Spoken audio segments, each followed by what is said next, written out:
नमस्ते बच्चों, आज हम जो पाठ पढ़ रहे हैं उसका नाम है काला घोड़ा। घोड़े तो बहुत सारे होते हैं ना, कोई सफेद होता है, कोई भूरे रंग का होता है, कोई काले रंग का होता है और कोई अपने सफेद घोड़े को भी रंगवा कर रहना चाहता है। सबकी अपनी अपनी पसंद होती है, पर आज हम बात कर रहे हैं यहाँ पर एक काले घोड़े की, जिसका नाम था डार्की, पर बाद में उसे ब्लैक ब्यूटी नाम दे दिया गया। घोड़े का जो पहला मालिक था ना बच्चों, वो बहुत अच्छा था, दूसरा मालिक भी बहुत अच्छा था, पर दूसरे मालिक का जो बेटा था वो बहुत निर्दयी था, बहुत क्रूअल था, बहुत उसको मारता था, बिल्कुल भी दया नहीं करता था उसके ऊपर। एक बार वो अपने दूसरे मालिक के साथ एक बहुत लंबी यात्रा पर गया। अब यात्रा में तूफान आ गया। फिर क्या हुआ? फिर तो क्या हुआ वो हमें तब पता चलेगा जब हम इस कहानी को पढ़ेंगे। तो शुरू करते हैं बच्चों ये कहानी। यहाँ पर घोड़ा खुद कह रहा है कि आज मुझे अपना पिछला जीवन इस तरह याद आ रहा है जैसे मैं कोई सपना देख रहा हूँ। सबसे पहले मुझे वह सुंदर चरागाह याद आता है जिसमें मुझे दूसरे बछेड़ों के साथ रहने और सीखने का मौका मिला। मतलब वो कह रहा है कि मुझे मेरा वो चरागाह का मतलब है बच्चों यहाँ पर ऐसी जगह जहाँ पर जानवरों को घास चराने के लिए लेकर जाते हैं, उसे हम कहते हैं चरागाह। वो कह रहे हैं मुझे अपना वो चरागाह बहुत याद आता है जहाँ पर मुझे दूसरे बछेड़ों यानी घोड़े के बच्चों के साथ बहुत कुछ सीखने का मौका मिला, रहने का मौका मिला। उनमें से कुछ बहुत बड़े थे। वो कह रहे हैं कि वो कुछ बड़े घोड़े मुझे दुलत्तियां मारा करते थे।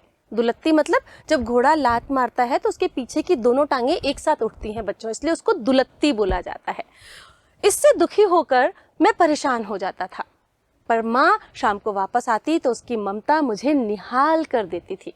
माँ मुझे अपनी बातें सिखाती। वह बताया करती थी कि हम बड़े घराने के हैं और हमारे बाप दादा ने बड़ा नाम कमाया है, दौड़ में ढेरों इनाम जीते हैं और मुझे भी वैसा ही बनना होगा और अपने कुल का नाम रोशन करना होगा। मतलब जब वो दूसरे बछेड़ों के साथ घूमता था चरागाह में तो उसे बहुत सारे जो बछेड़े थे वो तंग करते थे, कोई उसे मारता भी था। लेकिन वो कह रहा है कि लेकिन जब मेरी माँ आती और मुझे अच्छी बातें सिखाती, मुझे ममता से प्यार से दुलारती, तो मैं वो सारी बातें भूल जाता और फिर माँ मुझे ये बताती कि हम जो है बहुत अच्छे घराने के हैं और हमें भी क्या करना है, मुझे भी और अपने परदादा की तरह या अपने पूर्वजों की तरह बहुत अच्छा घुड़दौड़ में नाम कमाना है और बहुत सारे इनाम जीत कर आने हैं। आगे क्या कह रहा है? हमारा मालिक बड़ा अच्छा और दयालु आदमी था। उसने मेरा नाम डार्की रखा था, मतलब कि वो डार्क कलर का था इसलिए उसका नाम डार्की रख दिया, क्योंकि मैं एकदम काले रंग का था और वह मेरी माँ को अच्छा चारा दाना देता और मुझे अपने हाथों से रोटी खिलाता। मैं कुछ और बड़ा हुआ तो मेरी सुंदरता में थोड़ा और निखार आ गया। मेरे शरीर के बाल मुलायम थे और माथे पर एक सफेद टीका सा था जो मेरी सुंदरता को और बढ़ा देता था। अब मैं 4 साल का हो गया था और खूब तेजी से दौड़ने और छलांगे लगाने लगा था। आसपास चलते हुए लोग कई बार मुझे देखकर ठिठक जाते और प्रशंसा के भाव से कहते, अरे वाह कितना चुस्त और छबीला घोड़ा है। छबीला मतलब बच्चों जब कोई खूबसूरत होता है और उसकी चाल बहुत खूबसूरत होती है ना, तो अब घोड़ों की तो चाल ही देखी जाती है, तो उसको छबीला बोला जाता है। इसी तरह खुशी से दिन बीत रहे थे। फिर एक बूढ़ा आदमी मुझे देखने आया। मुझे देखकर उसके चेहरे पर खुशी की चमक आ गई। उसने कहा, अच्छी तरह से सध जाए बस, फिर तो ये काला घोड़ा गजब का ढाएगा। अब क्या था? उसने कहा कि जब मैं 4 साल का हो गया तो मैं बहुत सुंदर हो गया।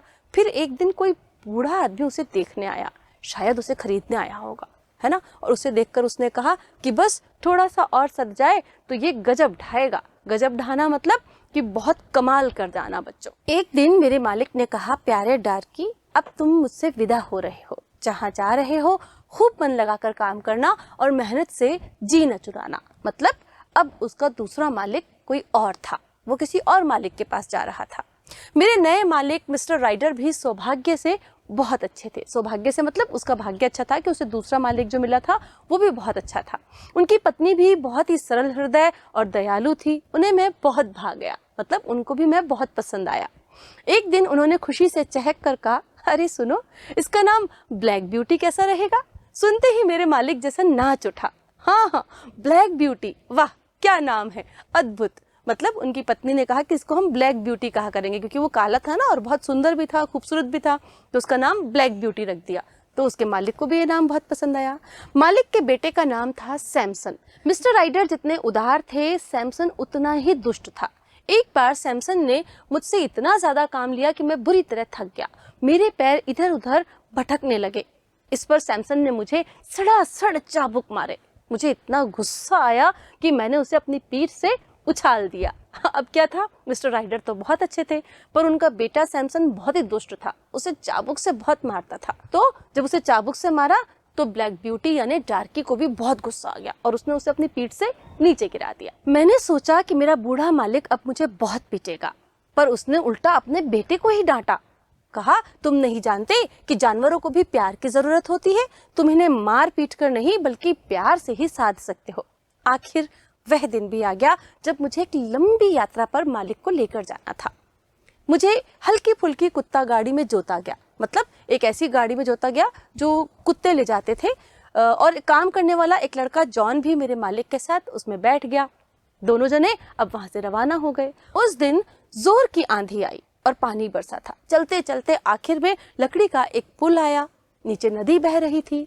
हमने पुल आसानी से पार कर लिया। मालिक अपना जरूरी काम करके लौटे तब तक तूफान और ज्यादा भीषण हो गया था। मतलब जब वो निकले तभी हल्की हल्की बारिश हो रही थी, एक नदी का पुल भी आया था, वो भी उन्होंने पार कर लिया। पर जैसे वो वापस आने लगे तो तूफान और ज्यादा तेज हो गया। बच्चों, आपने भी देखा है ना, तूफान जब बहुत तेज होता है तो कितना भयानक होता है। जब हम पुल पर पहुंचे तब तक नदी का पानी बढ़ गया था और पुल के बीच का हिस्सा पानी में डूबा हुआ था। मैंने पुल पर पैर रखा, लेकिन तभी मुझे लगा कि आगे कुछ खतरा है, इसलिए मेरे कदम वहीं रुक गए। मेरे मालिक ने चाबुक से मुझे आगे चलने का इशारा किया, पर मेरे रुके हुए कदमों ने आगे बढ़ने से इनकार कर दिया। मतलब बच्चों, जानवरों को ये एहसास बहुत जल्दी हो जाता है कि आगे खतरा है, इसलिए जब उसने पुल के ऊपर पैर रखे तो वो समझ गया कि आगे पानी बहुत बड़ा हुआ है, शायद पुल टूटा हुआ है, क्योंकि उसे एहसास हो गया था।